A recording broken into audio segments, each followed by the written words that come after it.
Hey, Luke with Wedding Film Coach here, and today I'm going to show you how to put on a screen protector onto your DSLR or mirrorless camera.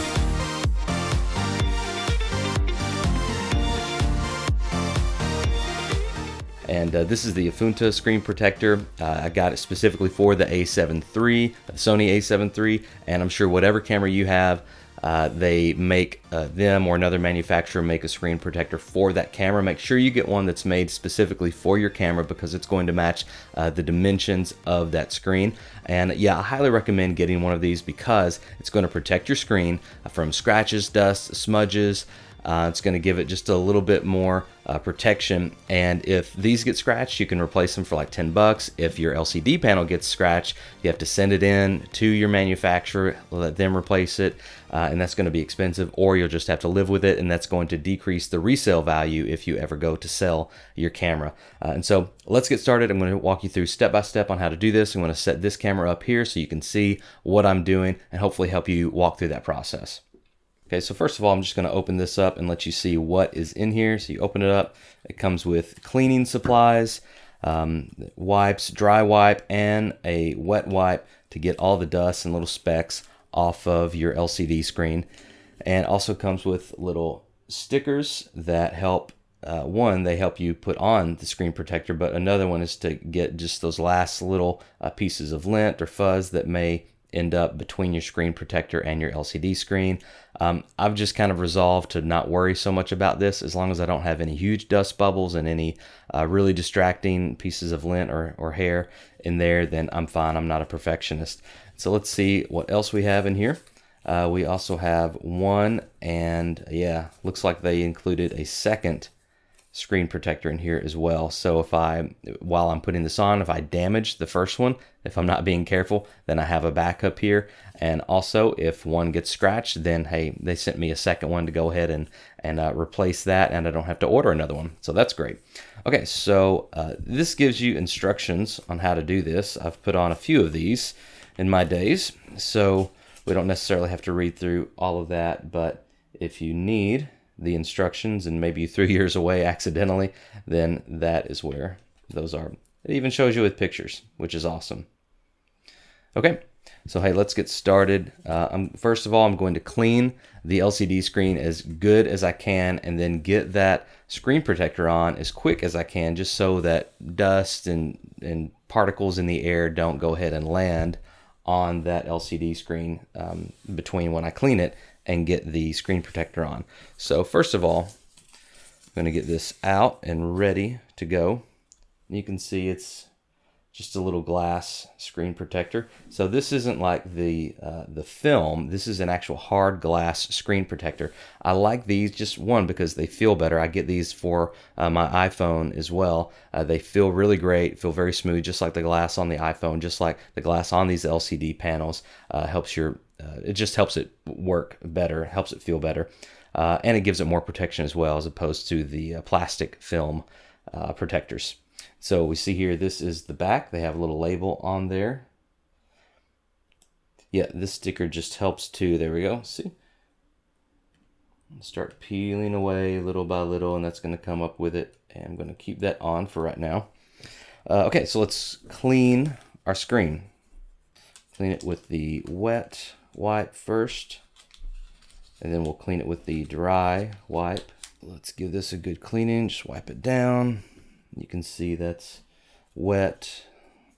Just giving it a real good cleaning, getting all the oil off from where I've used it before with my fingers, getting any dust particles that are kind of trapped on there, lint, fuzz, all that stuff. So give it a good cleaning, and then we'll get our dry cleaning cloth.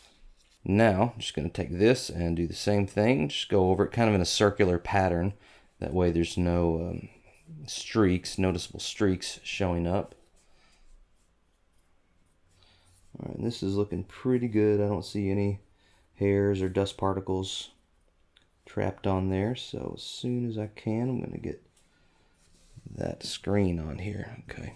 And what I'm doing now is I'm putting these guide stickers on right here. just on the edge, and so I can hold on to those while I'm installing the screen protector, as opposed to holding the screen protector itself and maybe getting the oils from my finger trapped in there, or smudges, things like that. So let's see if we can, there we go. So I've got that ready to go. I'm going to wipe that down one more time. Again, it's like little things that you wouldn't even notice just fall on there when you're not looking, maybe an eyelash or something like that.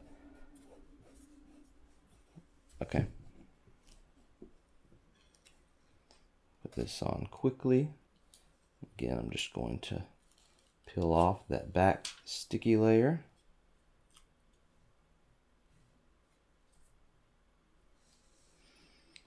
I'm going to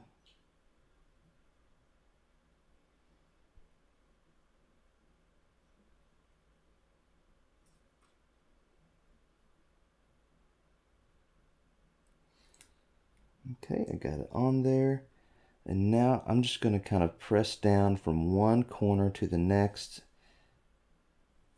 and it honestly did a great job of sticking itself. Adhesing. Is adhesing a word? Adhesive? Adhesing? Okay, so I see a few air bubbles in there. I don't see any lint. I'm gonna pick it up real quick. Yeah, I don't see any lint or dust particles, so that's good.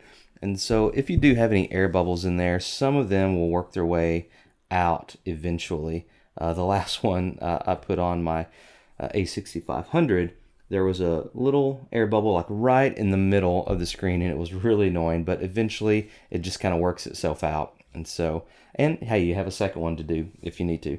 And so now that I got that on, just pull those stickers off. And your new screen protector for your LCD screen on your new camera is ready to go. And let me put this, let me put it in manual mode, or excuse me, auto mode. Put the exposure down where you can see it, and it recognizes the touch operation for spot focus. Yeah. Yep, works just as good. Now it's going to be clean, it's going to be protected, and I can still use my touch to autofocus. Don't have to press hard on it or anything. It's all good to go. And so that was a very rough tutorial of how to install a screen protector on the back of your camera. I hope that helped you. And if you have any questions, please let me know in the comments. For now, I'm Luke from weddingfilmcoach.com, and I'll see you in the next video.